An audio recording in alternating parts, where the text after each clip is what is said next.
Hello, I'm Ron Sheldon. I'm the Technical Department Manager here at Sound Off Signal.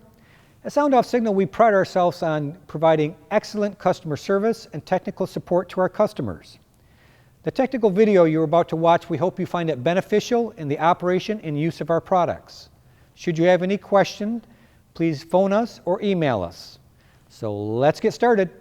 Today we're going to discuss the operation and setup of the EPL 9000 Lightbar that I have sitting in front of me. When you receive your Lightbar, it's going to look something like this. We're going to have screws in the top. It's going to be connected on. This particular bar, we've got the feet on the bar already. You will have them come loose, one on each side. We've already put them on just so that we can set it off the table a little bit further. Your bar will come with a breakout box, which looks like this, and a 24-pin connector that plugs into the breakout box, and vehicle-specific mounting straps that are used to mount this to a vehicle. There'll be a couple of those in the package with screws. You'll also get an instruction sheet. And the instruction sheet will look like this. You turn the page, go inside. The second page is your spec page, which calls out this bar operates on 10 to 16 volts DC. It'll give you your current draw for your modules, your corners, your inboards, for sizing your fusing, for your input. It runs through the specifications of the light bar on this page. The next few pages are mechanical installation, which we will not be covering at this time. I'm going to flip to page 11. And page 11 starts into the electrical setup of the bar. Page 11 walks you through the pattern change and how to change patterns. Your mode select, how to get two warning patterns out of the same light. Also your cruise function and how that operates. Page number 12, flip that over, shows your breakout box. And it basically gives you your wire colors and what function is associated with that wire color. So when you apply 12 volts to that wire, that function will be turned on the light bar. Over here it shows the wire out, the pin out from the 24-pin connector on the breakout box. And it does explain also some of the functionality of the breakout box, the dip switch settings and on it, and the LEDs, what they do also. You flip it over to page 13, and page 13 walks you through the flash patterns that are available, whether it be a warning pattern, an arrow warning, a takedown flash, alley flash. This walks you through the flash patterns that are available to you. In the far corner here is a little diagram of the dip switch settings. These dip switches are located on the electronic control board or the motherboard in the light bar, and I'll show those to you in a minute. And it calls out the dip switch settings and the function that is associated with that. You could have no arrow. You can have a 4 mod, 5 mod, 6 mod, 7 mod arrow. Depends on the length of your bar and how many modules you want to have turned on with your arrow. Goes into the polarity, right or left polarity. We're able to swap polarities on this bar so that this operates as the right side and this operates as the left side, or vice versa. Number 5 here is used for a split arrow or solid arrow in the back. And 6 basically goes over your right or left turn functionality. Some of these bars are used for wreckers or for any other type of use like that, and you're able to have a turn light in the bar also, and which wire color is used for that. Now, the bar comes with 6 screws in the lid. The 6 screws we can remove those by using a T25 torque bit. We've already removed them from this bar right here. Take that off. Now, once we get the cover off, you can see the electronic control box inside. I'm going to tip this up so you can get a good look at this guy. Now, the dip switches I was referring to in the manual there are located between the 2 connectors right here. And as we're looking at this, up is on, down is off. Switch number 1 is this side, switch number 6 is that side. So your right is 6, your left is number 1. I want to point out one other thing that comes in very handy, and that is the power LED. Down in this corner here, I'm going to remove power for a moment, and I'm going to reapply it. When I reapply it, you see that red light flash. It tells you you have power to your control board. That turns on one time and then goes off.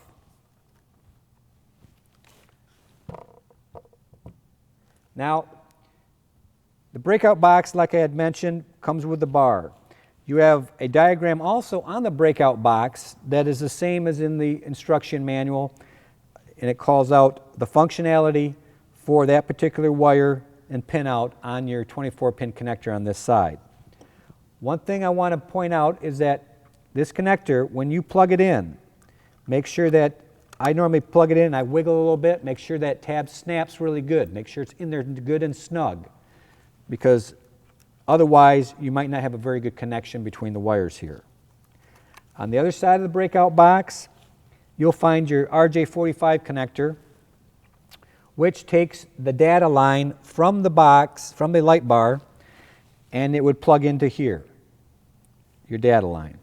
Next to it are two dip switches. These dip switches determine whether the 24-wire inputs operate on 12 volts or ground signal. You can actually have it split such that you have arrow operate ground signal and all your warnings operate in 12 volts, depending upon the type of equipment you have associated with this particular bar and operating with it. So up is 12 volts, down is ground. Next to it are two LEDs. There's a green one and a red one. I'm going to plug this in just to give you an example of what that looks like. The green light comes on telling me I have power. The red light is going to flash about every 5 seconds, telling me that it's waiting for an input. Should I apply 12 volts to any one of these inputs, that red light's going to go on steady and stay on until I remove the input to that particular wire. Once that's removed and there's no inputs at all to any wires, it'll go back to flashing every 5 seconds. Now, we have a switch box, a test switch box, which we do sell at Sound Off for roughly around $100. It's used to set up a light bar. We use it for testing and a lot of other purposes also. But should you have a fleet of bars, you've got maybe 10, 20, 30 bars, this is the way to go for setting them up. Once the bar is set up, you just plug in your breakout box when you're all done into your bar, and it is set to go, and it's already taken the pattern changes and everything that you have set up by the switch box. We're going to use that for our purposes and for testing and controlling this particular light bar. Let's go through some of the operations of the bar. First of all, if I turn on some of my inboard modules, I'm going to turn on just my fronts, turn my rears off, front corners and front inboards. If I want to change patterns, it's the white wire on your breakout box, which I've got a switch hooked up to that. Every time I apply 12 volts to that particular input, I'm going to change the flash pattern on the light bar. So whatever modules I have on, I'm only changing those modules' flash patterns. Any of them that are turned off, I am not changing flash patterns at all. Now that also works for your takedowns and takedown flash. I can choose from different takedown patterns by applying 12 volts to the white wire input, pattern change, and toggle through the different patterns that are available in takedowns. Takedown always also has a takedown steady, just like this. So one thing to remember, if I've got takedown flash going, steady burn is going to override takedown flash. Okay? I'm going to go over the cruise function of the light bar now, and cruise function is designed to have modules turned on roughly about 60% intensity of the output and on solid. And to turn cruise on, it's done very simply and very easily. By applying 12 volts to the input corners, for instance, I'm turning those on. I'm going to apply 12 volts to my cruise input, and my pattern change wire, my white wire on the breakout box, is used as a switch for this function. I momentarily apply 12 volts to that switch once. I will turn on the modules for cruise. Now what happens is, I'll shut everything off, I turn cruise back on, and those modules are on steady burn, roughly about 60%. And I can turn on any modules on the bar in this cruise function. Real quick, we're going to just turn on the next one's in, turn cruise on, bump it, turn it off. Now when I turn cruise on, I have those on, very simply, just by applying 12 volts to my cruise wire input, turning on the modules, and bumping my pattern change wire turns cruise on. Now I want to walk through the mode select. As I mentioned before, mode select allows you to have two different warning patterns for the same given lights that are turned on. Now I've got these lights turned on here, and we're going to just kind of give them a very kind of a basic pattern like this. Now, let's say I'm in code 1, code 2, I've got just a steady, nice little pattern going, and I want something more radical when I go to code 3. I can turn on my mode select, and instantly I've got a more radical pattern with those lights. Now while I've got that turned on and those lights are on, I can change that pattern in my setup procedures to whatever flash pattern I want those to operate under. So I can pick the pattern for my mode 2 operation, and every time I turn off my mode input, it will go back to the original setting in my original patterns. So this allows you to have two different warning patterns for any given lights that are turned on by applying 12 volts to just one input. That's called your mode. Now in the back of the bar, and I'm going to flip it over here. There we go. You can have either a solid arrow or a split arrow.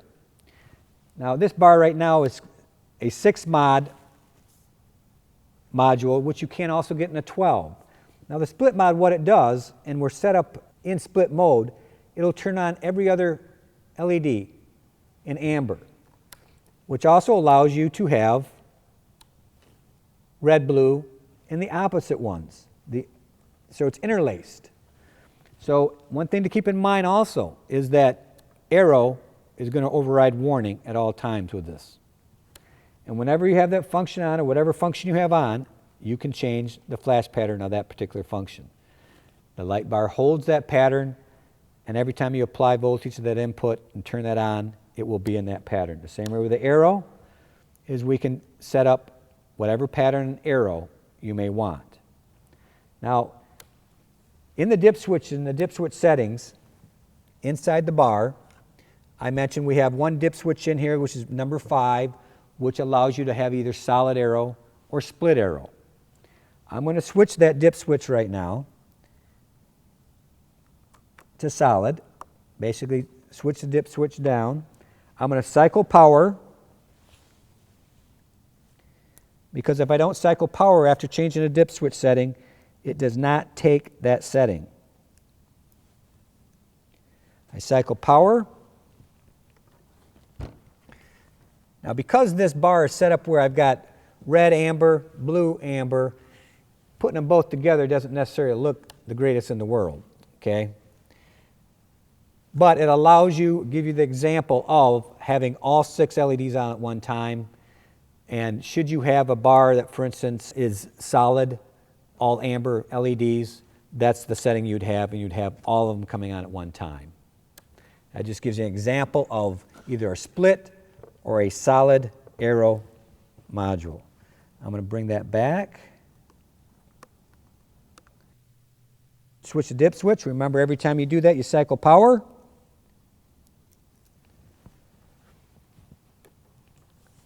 And I'll just show you real quickly. We have back the arrow again. And I still have my warnings back there also. I want to go over the low power function of the light bar. And the low power function is used primarily at night. And when you're on scene or you've got somebody pulled over and you need to dim the light bar down because these bars are extremely bright and can be blinding to an officer getting out of a vehicle or on scene for a fire department, that type of thing when they're trying to work. So what you wind up doing is you turn on, I'll turn on the inboards in the front corners.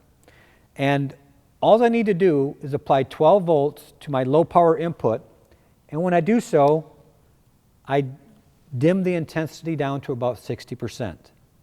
And it's very valuable at night because you don't want to blind yourself getting out of a vehicle or other people around you. Or in a pursuit mode, for instance, the officer behind you, you don't want to blind him either, okay? And with both of you going, everybody's going to see you. This is low power.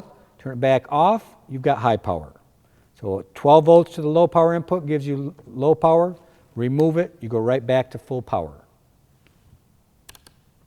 Now that covers the basic operation and setup of your EPL 9000 light bar. Should you have any questions or concerns on how to set it up, how to change patterns, mode select, cruise, please feel free to contact Sound Off Signal and a technician will be more than happy to help you. Thank you very much for your time.